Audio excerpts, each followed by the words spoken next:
Hey, Doc Hallaq here with your photo and design workshop. We're going to get started here pretty soon and want to dive into Photoshop. Now, the first thing we need to do is we need to get familiar with the interface. I'm guessing most of you have not used Photoshop before. So if that's the case, we're going to dive into the interface, kind of introduce you to many of the tools, and just kind of get you to the point where you can feel comfortable navigating around that. Now I'm gonna admit this lesson is probably not going to be a super exciting one because we're just going to go down through the toolbar mostly, but it's going to be essential. So let's dive in. I promise future lessons will be a little bit more exciting and exhilarating as you follow along with me.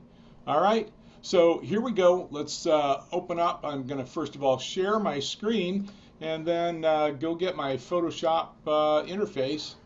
I've got my Photoshop icon on my dock. I'm using a Mac, so you Mac users out there, this should look familiar.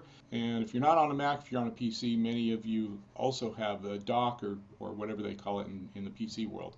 So I've got my Photoshop on the dock. I'm just going to click that. It's going to open up, and it's going to look like this. And obviously, there's nothing there, right? We have no document, no images, anything.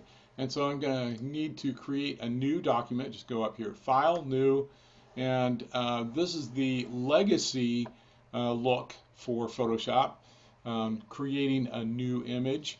If you go to the newer one, they have all sorts of different presets and so forth that you can kind of build your own canvas, if you will, if you're to use a painting term. Okay, so you get this window, and some of the settings in here we're going to look at. First of all, we can title it. This one I'm not going to title just because it's a kind of a work throwaway document. Document type, I've got all sorts of options in here. Remember, this is the legacy view, so if you're using the newer view, you're going to see groups with all of these different types of files. So you kind of have to know the end use of your image from the very beginning. It's very helpful anyway. Okay, I'm just going to do US paper here, and kind of a standard thing. I'm not going to do anything fancy for this. 8.5 by 11 inches, and notice here there's a drop-down menu. Okay, so you can measure in pixels, inches, or all sorts of other measurements. I like inches. It's simple. It's easy to understand for those of us in the world of feet and inches. Okay, so you have two. You have your height and width, and then the next one is the resolution. We talked a little bit earlier in the previous session about pixels and how many pixels make up an image. So in this image, 300 pixels per inch, and that 300 pixels per inch is kind of the standard for print images. So if this is going to be an image that will be printed, then we'll want that high of a resolution. And then our color mode, we can use RGB, CMYK for colors, or these others. These are the two standard ones. Since I'm a video guy at heart, most of my Photoshop images end up getting converted into video editing software. So I typically use an RGB color, but if I am going to print something, remember this is 300 pixels per inch, so it may be going to the printer, a CMYK color mode might be a better one to choose. And then background contents, you can choose a solid color, black, white, background color, and I'll show you where that relates to our colors, or I like to use a transparent. Just click on that transparent because that makes it easy to understand and easy to see. Okay, so I've got my color profile, I've got square pixels. You can use different types of pixels. If you're going to go to video, NTSC is a good one. If it's widescreen, you got all those different options. So I've got what I'm going to work with on this image. It's just going to be real basic stuff, so we're not going to worry too much about it. I'm going to hit OK. All right. So you'll notice that there's this checkerboard thing here going on, and that is what a Photoshop transparent layer looks like.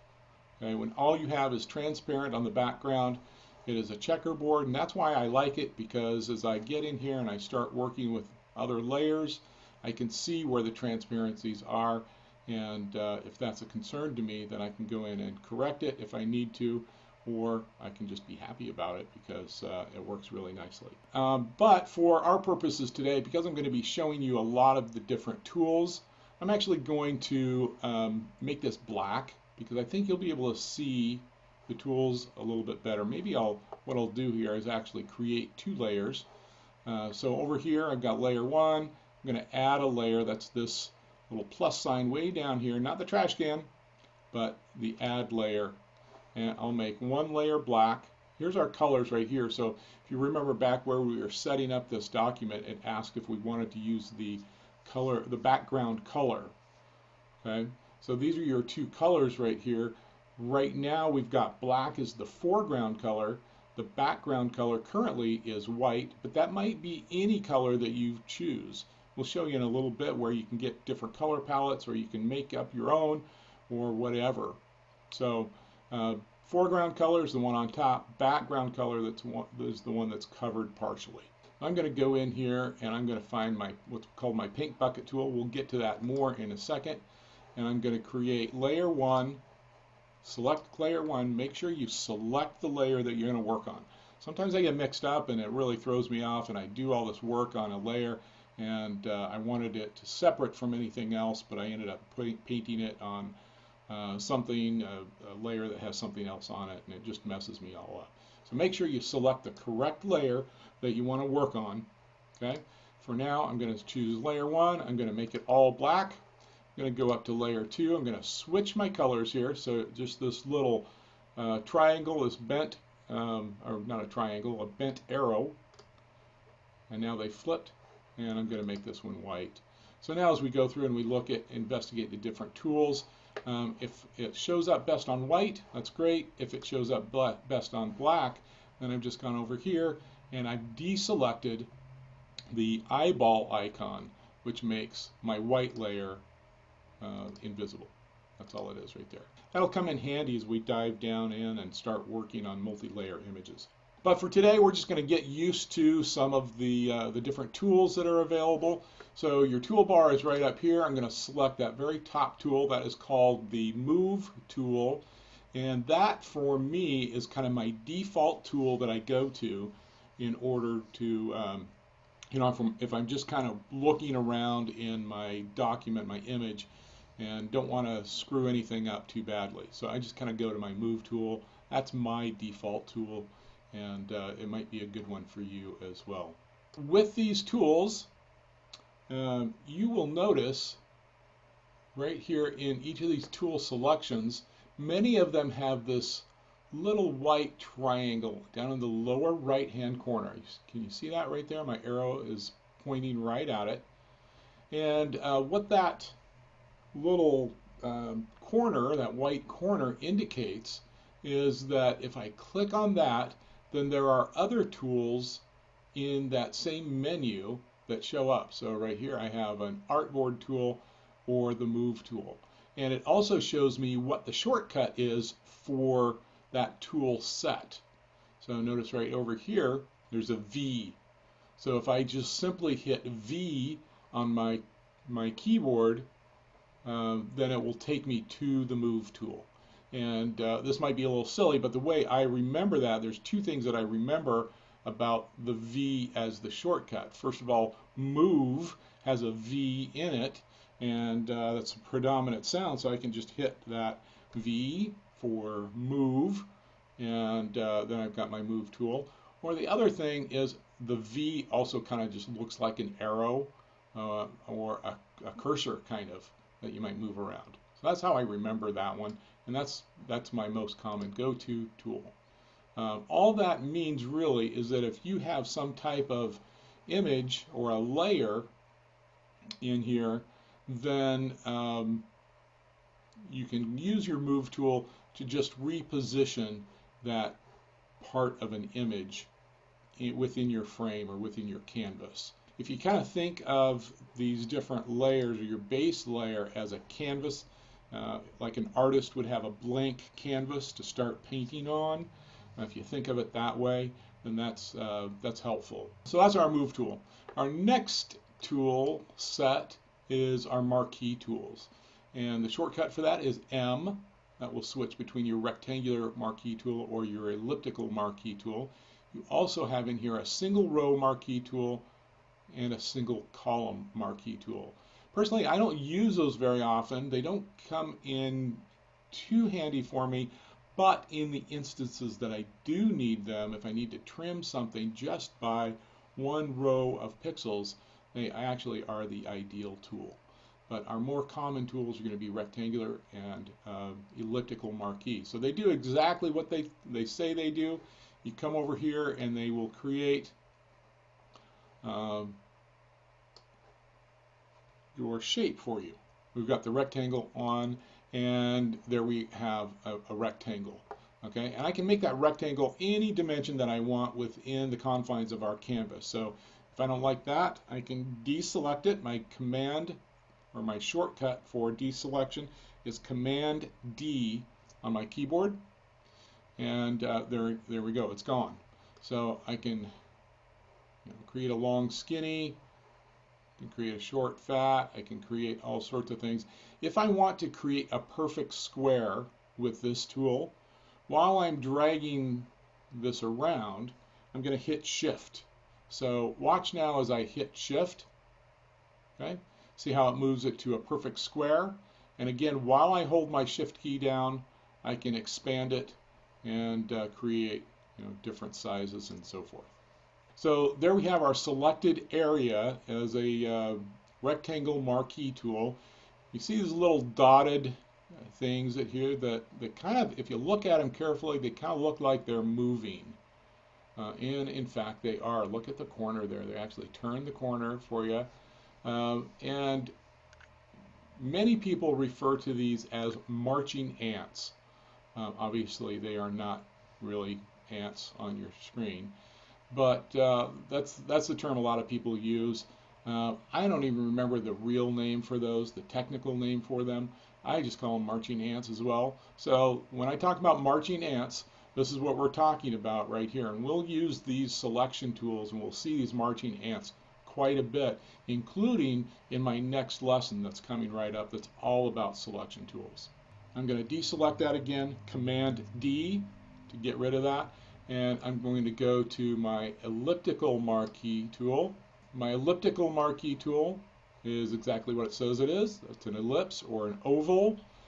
Okay, I can create that any size, any dimension, any shape. Okay, and just like the rectangular marquee tool, if I want to make a perfect circle, guess what I hit? It's the Shift key again. Okay, and there's a perfect circle. I can stretch it out to whatever size I need. And there's my little marching ants again. Those marching ants show the boundaries of any work that I will perform inside of that. Okay, we'll get to that. I'll show you a demonstration of that here in a little bit. Okay, but right now I'm going to, actually let me show you that right now. Let me go ahead and select a color. I'm going to go up here to the top right where I have swatches. Swatches are swatches of color, and Photoshop gives you all sorts of different sets. So you can click on your RGB. There's your primary and secondary colors for video. CMYK colors, again your base CMYK colors. C is for cyan, magenta, yellow, and K in this case stands for black. And those are the primary colors for print or the CMYK color set. Grayscales are exactly what it says it is. You have a grayscale going from 0% to 100% gray, which means white to black, and then all sorts of other sets in here that you can play with. So I'm just going to come in, I'm going to find a color that I can work with. I'll click that. Notice it turned right into my eyedropper. Okay, and I click that, and now as I go back to my background foreground color, there's that color right there in my foreground. Okay, so I'm gonna use that here in just a minute, but let me first introduce you to a couple other things. So Got lots and lots of sets of color palettes. You also can click on this tab right here that says color, and you can adjust your color. So you can start with a base color and then make modifications to it. Or you have the color bar, and that should look familiar. That's found on all sorts of different programs where we can just slide down through the whole color wheel, and we can select our color here. Then we have properties and adjustments. We'll get into these a little bit more later down the road in other lessons, but you can see there's a whole menu of things that you can use. Come down here, and we're going to use the Layers tab quite a bit because Photoshop images are based on layers. So we're just going to slap one layer over another layer over another layer until the stuff on the top layer will fill the frame first, and then any transparent areas outside of that, whatever is on the next layer, will show up next. Okay, so the way the layers work is as I add layers, they will typically stack going up this way, just like they have done here. I've got layer 1 on the bottom, layer 2 is next, but layer 2 always trumps over layer 1. So right now I've got my eyeball turned off on layer 2. If I click on that, there you see is my white background. Okay, so that will trump over the black layer. Now, of course, if I didn't have the entire layer filled in white, then I would see some portion of the black layer underneath. And you can move these around. We'll show you how to do this later on, but you can flip-flop them. Okay, there I just pulled layer 1 up above layer 2 and back again. Okay. You can adjust the type of layer, the name, the effect, all sorts of things about that layer. You also have many adjustments that you can use, tools that you can adjust how the layer looks. And we'll get into some of those. We'll play with some of the blending modes, we'll play with opacity, we'll play with the fills and some of the other things in there that will make our images we'll just kind of put a little bit of spice into them, make them look better than the average bear. So I promised you that I would do something with this circle that I've got. So what I'm going to do is I'm going to add another layer again. Come back down here to my plus sign, and there I've added a layer 3. I'm going to go back. If you remember my paint bucket tool, that's a quick and easy way to fill a selected area or a layer. Now remember when we first started, I made these black and white layers. I just clicked on the layer with my paint bucket tool and it filled up the entire layer. Now that I've got a selection area here, it's kind of like going back to kindergarten where you were asked to color within the lines. So sometimes coloring within the lines is a good thing, and we're going to do that here. So I just want to click my paint bucket tool inside my marching ants, and it fills it right up. Okay, so now going back to my layers, I have 3 separate layers. I have my black layer that is acting as my background right now. I have a white layer that is transparent right now. I've made it invisible. And then I have layer 3, which is my purple circle. Okay? And there you get an idea of how the transparency from one layer shows a lower layer. So the other thing that I'm going to really reinforce throughout this course is renaming your layers. It just helps you keep organized, and there will be times where you will have images that have multiple layers on them, and if you're not organized in naming them, it's going to be really difficult for you to work. So let's go do that. I'm just going to double click right there. This is black. Next one, double click, and this is white. And double click my layer 3. I'm going to name this one purple circle. I can name it purple ball. Maybe that might be more appropriate since it is solid, but that's okay. I understand what it is, and that's important right there. So I'm going to go ahead and deselect again. Remember, that is Command D. My marching ants are gone. I don't want to use my paint bucket tool again accidentally, so I'm going to hit V on my keyboard and go to my Move tool. So those are real common tools to use. The next set of tools are kind of fun also. The next one is called a lasso tool. Again, there's your shortcut, L. We have 3 different types of lasso tools. So our standard lasso tool, and then we have a polygon lasso tool, and we have a magnetic lasso tool. So I'll show you each of those going in order. Our standard lasso tool is kind of a freehand tool that you can, you're just kind of going to make a shape. Okay. Now, what I did to do that, let me deselect again. Oops, what have I done? Deselect. What I did is I just used my mouse. I clicked and held my mouse, moved it around, drew it into the shape that I want, come back to the beginning, make sure you do that, and then let go, and there's your marching. So if I want to cut out a portion of my purple circle that's in this weird shape that I just created, I can do that, except that I have a little bit of a problem. My problem is that my weird shape comes outside of the purple circle. So now what I might want to do is go back to my Move tool, and that did not work. Now it's trying to cut.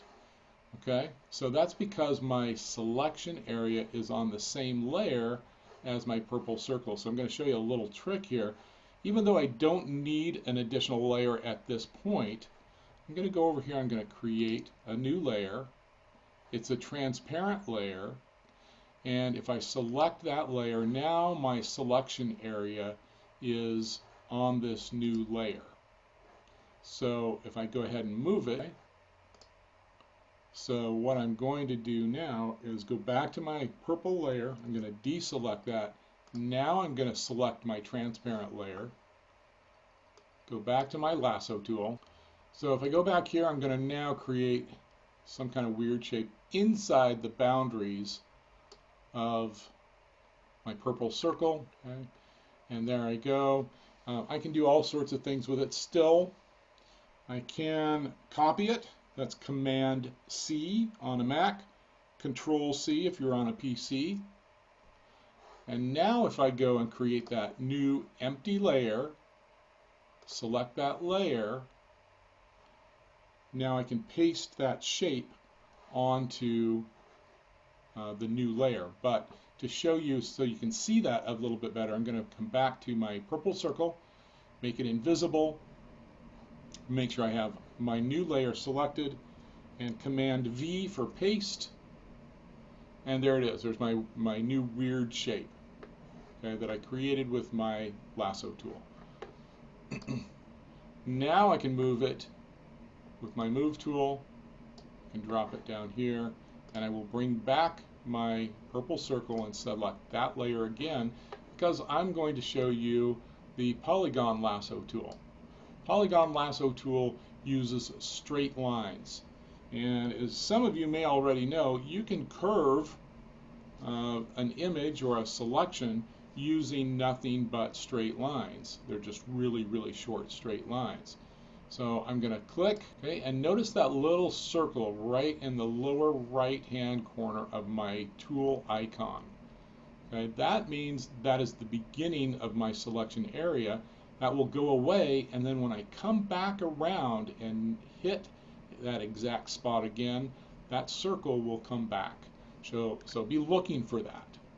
Okay, so now I've got a straight line, and it is nailed down, okay, right on that point that I selected. Okay, it can swirl all sorts of different directions, any direction I want. It can be long, it can be short. Okay. So now I'm going to go off and create some other shape, and I'm just clicking every time you see that little red explosion inside this red circle. That's a mouse click. So I can create really short mouse clicks. These are all straight lines, even though some of them look like a curve. Now, I accidentally double clicked on that, and what that does is it goes and finds that beginning point automatically. So you see right there, it just went straight line directly down to that that origination point, and we missed that little circle coming back. So I'm going to undo this, and this one I'm going to do pretty quickly. I'm just going to make an odd shape, and now I'm going to come back, look for that circle, lower right hand corner of the polygon lasso tool icon. So here it goes right as I come back to the origination point, and that circle shows up. That tells me that I have completed the boundary of that I've been working to create. So there again, I can copy this. I can come down here, I can create a new layer, and I can paste, Command V, and believe it or not, that weird shape is there. If I go back here and I make my purple circle invisible, there it is, and it is actually on top of my purple circle because it's the same color, you can't see it. So I'm going to go back to my Move tool, V, I'm going to grab that shape, I'm going to pull it over here. So now I've got several different shapes going on in this image. They're all purple, but you'll be able to see some ways that our tools will work a little. So that's our polygon lasso tool. Oh, let me show you the magnetic lasso tool. And this is why I made these weird shapes. Okay, because if I want to go now and select one of these odd shapes, it's going to be really difficult if I'm just clicking constantly with that polygon lasso tool or something like that. So what the magnetic lasso tool does is it actually identifies the contrast between the color of the shape and the color of the background. Okay, so some of you, if you've been paying close attention, you'll notice up here on this top ribbon, every time I've been changing my tool, these options up here are also changing. So here is our contrast ratio, 10%, and that'll work just fine here because there's a pretty fair amount of contrast between our purple and our black. If there's a fine contrast, I may need to decrease or increase that percentage right there in order to make my magnetic lasso tool work a little bit better. But let me show you how that works. Let me back up here again. I'm going to change back to my marquee tool. There's our options up here. Changed just a little bit. Some of them are similar. I'm going to change my Move tool. Okay, and that's just the different options of programming or selection. Not selection, I don't want to use that term because it's not a selection issue in the same way as these are selection tools. But it just shows you different menu items that you have that go along with a particular tool. Okay. So I'm going to go back. I already chose my magnetic lasso tool, and I'm going to work with this weird looking shape right here. So I'm going to go to layer 1.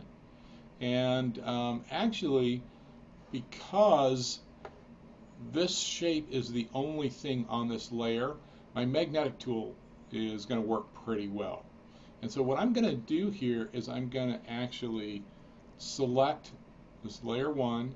I'm going to hold my Shift key to select the purple circle layer, and I'm going to right click, and I have this option here to merge layers. I'm going to merge those two layers, so the purple circle and the odd shape on the left will end up being on the same layer.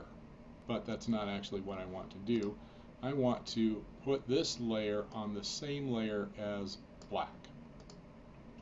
Okay, And the reason I want to do that for this illustration, this demonstration, is to let you see how the magnetic lasso tool can identify the contrast between colors that are on the same layer. So let me merge those two. Okay, now if I make my black layer invisible, okay, that shape also becomes invisible because it's merged on that layer. So now I'm going to go back to my magnetic lasso tool, and I'm going to select this purple area here. I'm going to click on it, and I'm just going to drag it. I am not clicking my mouse, I'm just simply moving my mouse, and you can see how it's laying down these little keyframes or points that change direction just slightly. The slower I go, the more closely those will be laid down together. So if I speed up here, they'll be a little bit further apart. You got to find the happy medium, because if you go too fast, then it won't identify the intricacies of that shape edge.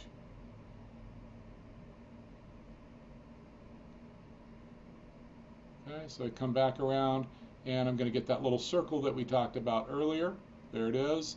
I know I've found my way back home, and I click on that. And now I can copy this, Command C. I can go back to my layer 2, and I can paste it. Now if I make layer 2, oh, it automatically put that on a new layer. That's a new feature of Photoshop, and that's great. It makes it a little bit more convenient for you as you're working. But I'm going to make that invisible now, and notice it didn't go away. Okay. Why didn't it go away? Because that weird shape is still living on that black layer. Okay. So as we get down a little bit later in the toolbar, I'll show you how to get rid of that. Okay. Let's go on to a couple other selection tools. The object selection tool, I can choose that, and it selects an object within the chosen area. Now notice it chose not a custom shape. It doesn't let me drag this around. It's going to choose a rectangle and then identify the objects within that rectangle. Okay? So that's another quick way. Again, that's a fairly new addition to the Photoshop toolbox. Speeds things up quite a bit when you have shapes that have a very defined edge and a high contrast background or colors that are surrounding it. Okay. I'm going to deselect that, and I'm going to choose my quick selection tool. Quick selection tool works with a brush size, so you can see that brush size right in the middle of our crosshairs. Notice it is very tiny here, and so I don't know, we've got pretty solid colors, so it'll probably select pretty quickly. Yeah, there it did. But if you have any kind of gradient to your colors, then you'll need to work that just a little bit more. If you need to increase that brush size, which sometimes comes in handy, you're going to do that just the same way you would for a paintbrush or any other type of tool like that. And that is on your keyboard, use the square brackets. The right makes it bigger. There you go. And the left makes it smaller. It's the square bracket. Now notice on this tip here, in the middle of that white circle, there's a minus sign. Okay?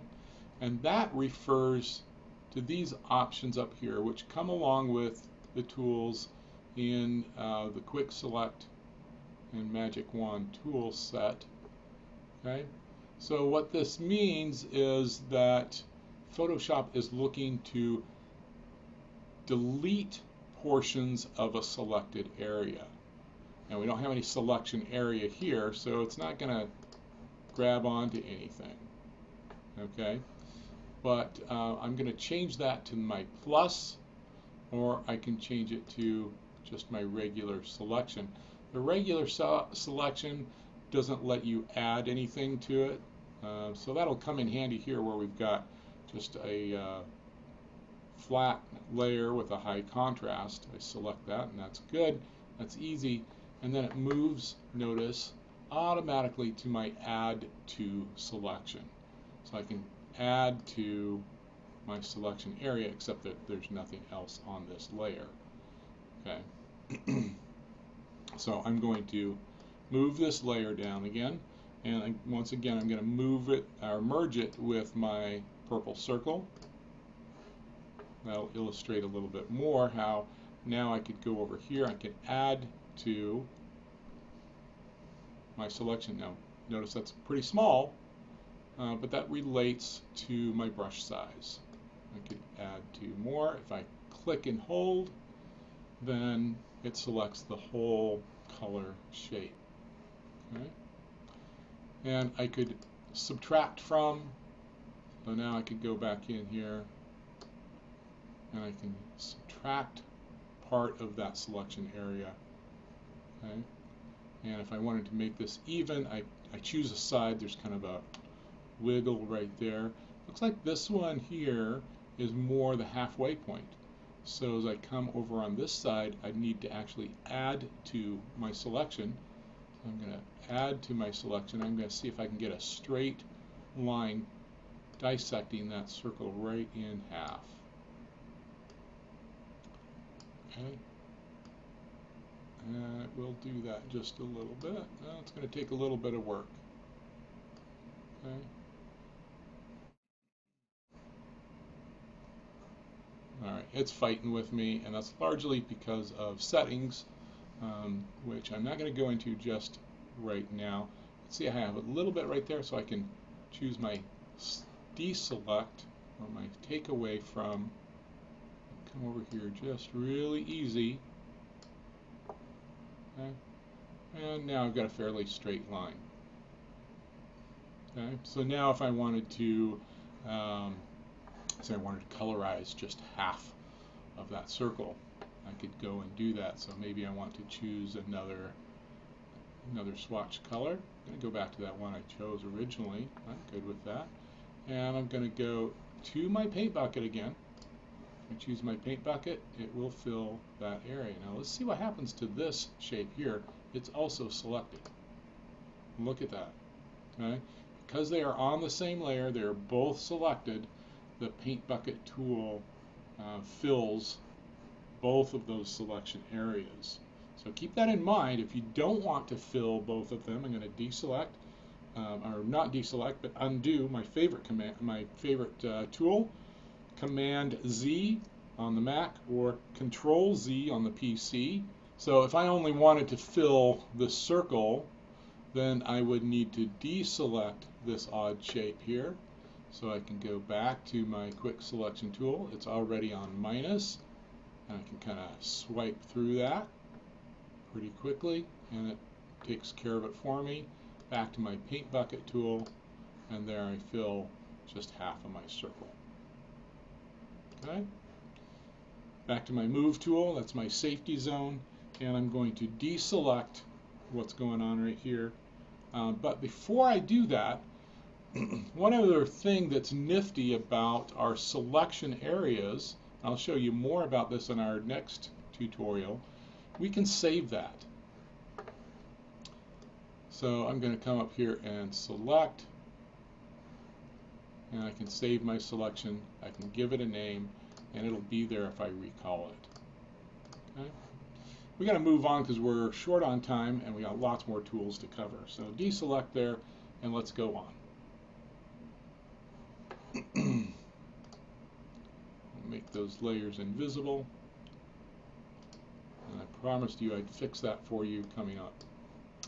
So my next tool that I have here is, let's see, my next tool is a crop tool. I can crop it here, And notice it's got preset ratios up here, so it wants to make my image a 14 by 11. If I don't like that, I can change those numbers. I'll have to hit clear. I can do that. And now I can customize it how I want. Okay. And I can set my framing for a crop. Okay. And if I like that, I'll just double click it. And it crops that image, throws out everything that was outside of my selected area or my guides, and it's gone. I've got some others here, a perspective crop, a slice tool. Slice tool is interesting. We'll get that probably towards the later end of this course. It has to do with if you're creating an image that might be used for a web page. So that's that. I'm going to deselect or use my move tool. Okay. Our next tool, notice it doesn't have a triangle here. So it's just kind of defining our shape area.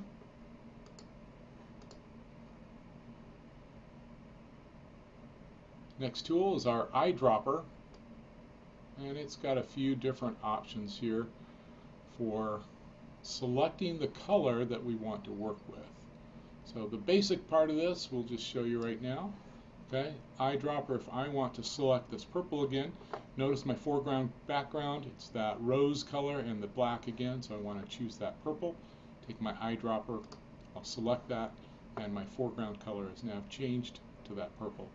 Okay, that comes in really handy when you're trying to match colors. This next tool is a spot healing tool, and also down at the bottom here has a red eye correction tool. So you've all seen those snapshots where you take a picture and your friend's eyes turn red and look like the devil. Okay, if you want to be nice to your friend and make her look like a nice person again, you can go in and use that red eye tool and correct that red eye thing that shows up. Okay, the spot healing tool is a way that you can heal some broken images, and it doesn't make a whole lot of sense right now, but I just want you to be aware that we can heal some things. Let's see if I can bring that back. Okay, and I'm kind of adding to, even though while I'm kind of smudging away here, it looks like I'm taking away color. Get a little bit more that comes up. That's not a really good illustration either, how that tool really can benefit you. We'll get into that a little bit more. Okay.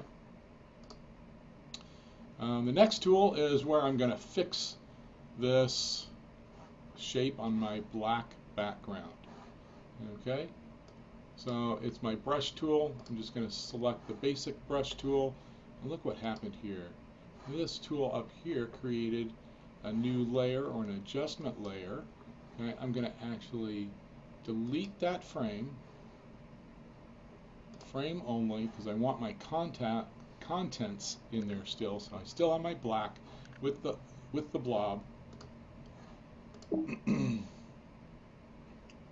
it must be rasterized. So we talked in our initial lesson about raster images and vector images. So right now, because this is something that I created originally within Photoshop, this is a vectorized shape. It doesn't want to edit it. It wants me to rasterize that before I do that. So I'm going to go ahead and say OK.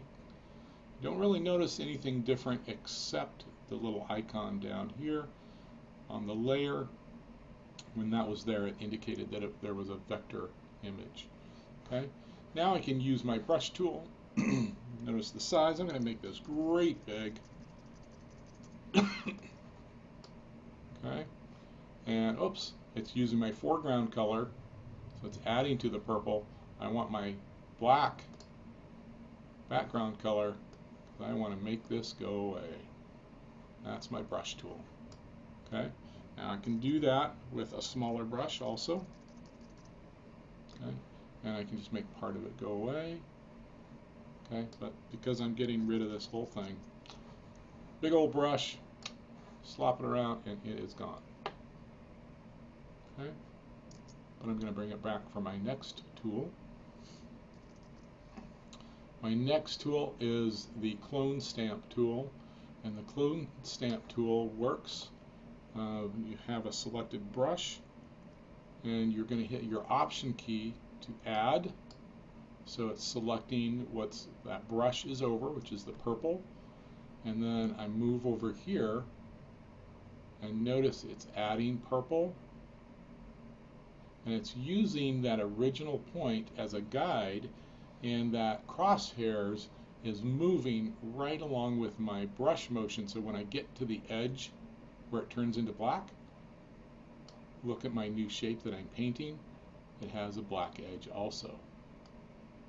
So I can go on and I can recreate that shape with the stamp tool. Okay. That can be really cool. You can do part of it, you can do the whole shape.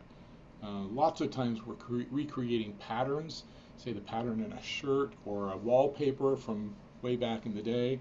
We're trying to recreate some things like that, and that comes in really, really handy. And there's some pattern stamp tool too, so you can select a pattern and it will go along with that. Okay, this next one is a history brush and an art history brush, and I got to be honest with you, I haven't used these much. So this might be a good tutorial for one of you to jump in and show us a little bit more about how that history brush might work. Okay, it does have some advantages, but I'm not familiar enough with them, so I'm going to pass. Next one is our eraser tool, background eraser, and a magic eraser. Okay, the eraser tool works just like you would think it does. Okay, you get an adjustable tip. Again, we can use our square brackets, left for smaller, right for larger. I can go in and erase. Now look at that, it erased not just my shape, but erased it all the way down to that transparent layer that's back behind. That's because I'm working on layer 1. There's nothing else there, but I'm erasing it. So it just goes back to transparent. If I were working with a different layer, let's say I'm working with layer 3, and I'm erasing this little blurb that we created on our circle, I start erasing that, and we don't go down to the transparency, although we kind of do, we just don't see the transparency because the transparency of layer 3 is being filled by the black in layer 1. Okay? So that's how our eraser tool works. We can use the background eraser tool. Okay. And again, oh, I got a really small brush. Let me make that a little bigger so you can see what's going on. I am erasing the background, so it goes all the way to transparent. Okay. Let me introduce you to another kind of nifty tool. This little guy right up here. This is our history of actions. And so I erased in 2 motions. I could undo with the command Z. I could undo the most recent one, but if I want to undo one before that, I have to click on this. Okay, and I can go all the way back. I can unerase this. Okay, and I've got a pretty long history there. We'll play with that more too. We've already kind of been introduced to the paint bucket tool, but what's hiding behind here is the gradient tool. Okay, gradient tool comes in really handy if we want to gradiate a color from mix 2 colors. Then we can do that. So what I'm going to do here real quickly on layer 3, I'm going to use my quick selection tool. I'm going to select, oops, back we go. Use my quick selection tool and add, and I'm going to select that pink area. And if I want to gradiate that instead of a solid color, I can do that. I will need both my foreground color and my background color to mix. So I'm going to do a gradation between the purple and this rose color. So I need my eyedropper right up here. I'll go in eyedrop, so it's exactly the same color. And now back to my gradient tool, and I'm going to select a direction that is going to gradiate in. Now notice real quickly before I do that, up here, these tools, this is showing the gradation between the pink and the purple. If I drop down this menu, I have several different options. I can change a color. I can even go into a gradation between the pink and transparent. If I want to make that purple and transparent, I just flip-flop these two colors. Let's try that real quickly. Okay, and I'm going to select right here. It'll take me from purple to transparent, so I'm not going to gradiate all the way. I'm going to click here and hold, get my line that shows me the direction of the gradation, and let it go. And look at that, I've added a little bit of purple there, and now it gives that shape some dimension. Okay. If I don't like that amount of gradation, I want to increase it or decrease it, I can make that line longer. It increases the amount of gradation, or I can make that line shorter, and it just adds a touch in there. Okay. So that's a tool that's hiding there with your paint bucket. The next one is a blur tool and a sharpener and a smudge tool. These are kind of fun. They relate to, well, how I relate them is to my my art class way back in high school. So the blur tool, I'm just going to come here. I'm going to work on this area a little bit. I'm going to wiggle it around, and it's going to blur that. Let me zoom in just a little bit. I'm going to zoom by hitting Command plus. Okay, and now you can see how the edges up here that I haven't touched are really crisp and sharp. This one here is blurred. Okay.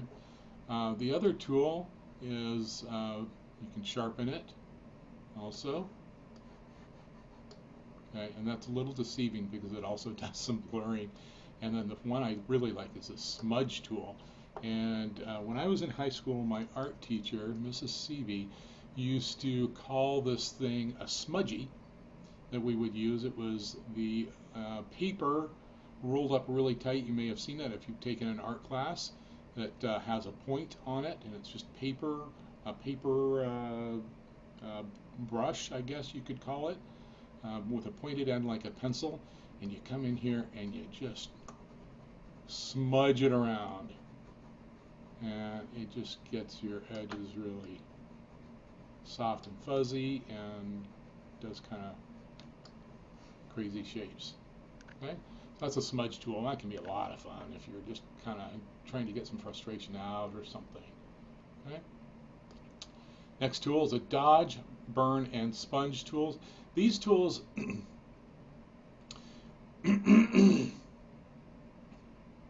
these tools relate to a dark room when photographs used to be developed with chemicals, and the dodge tool was like a little platter that you would kind of hover over an area that the chemicals would dodge that area and would not develop it quite as much. So if you had an area that was overexposed on a photo, then you could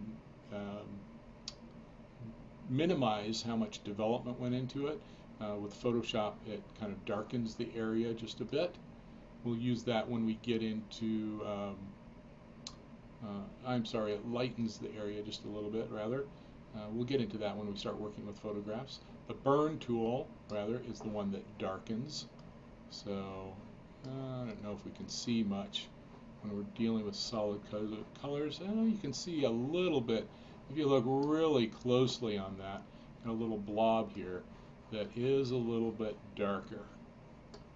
Okay, and that can come in handy when we're working with photographs. Probably not the best tool if we're trying to just darken a solid color like I did here, but it might come in handy somewhere. The pen tool can be really interesting with its variations here: freeform pen tool, curvature. The pen tool can also work with our channels and our paths. I can create a path using the pen tool, and this particular path I might want to add some text that follows that path that I created with my pen tool. So my text tool is the very next one. I can select that, and if I click on it right there, okay, now my text is going to follow what I have there. Yep.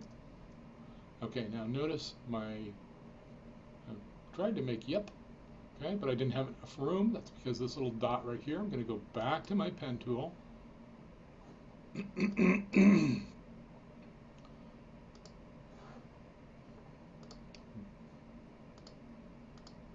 No, I do need to be in my text tool. Okay, and I'm going to grab that dot and I'm going to drag it. I want to drag it down. See if it'll work with my move tool. Okay, it's not going to cooperate for me today. We'll get into that as we start playing with our text. But if we move that dot down, then we can write a whole sentence here or a big long word that will actually follow the curvature of that line that we created with our pen tool, and that'll be kind of fun. Okay. Deselect, and I'm going to go on here. Path selection tool, again, has to do with our paths that we're following and what we're doing there. We'll get into those a little bit later on. It's a little bit more complex stuff, but it can be really fun. This one is really interesting. These are different shapes. It's our shape tool. We have a rectangle and ellipse and polygons that we can create up in here that we might want to do something with. That one filled automatically. It doesn't necessarily do that, but we can do all sorts of things with our path. And notice the very last one down there. See, it's blob. This blob right there is kind of fun. It is a custom shape tool. So we're going to select the custom shape tool. Remember our menu up here? We haven't talked about it for a little while, but there's our custom shape, and it just shows an arrow. But if we click that drop down menu, there's a few more different arrows. That's kind of boring. What if we want a custom shape that's not an arrow? Well, we can go in here to our settings.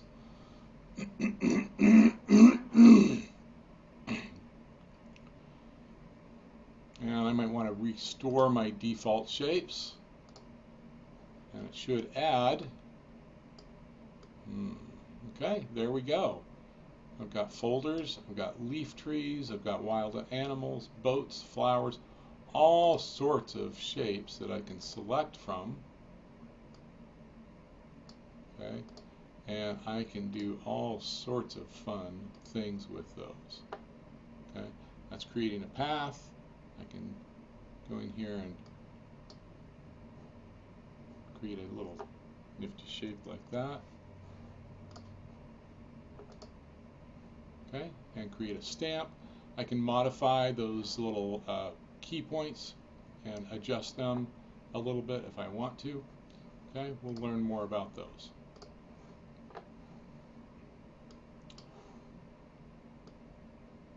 This tool is my hand tool.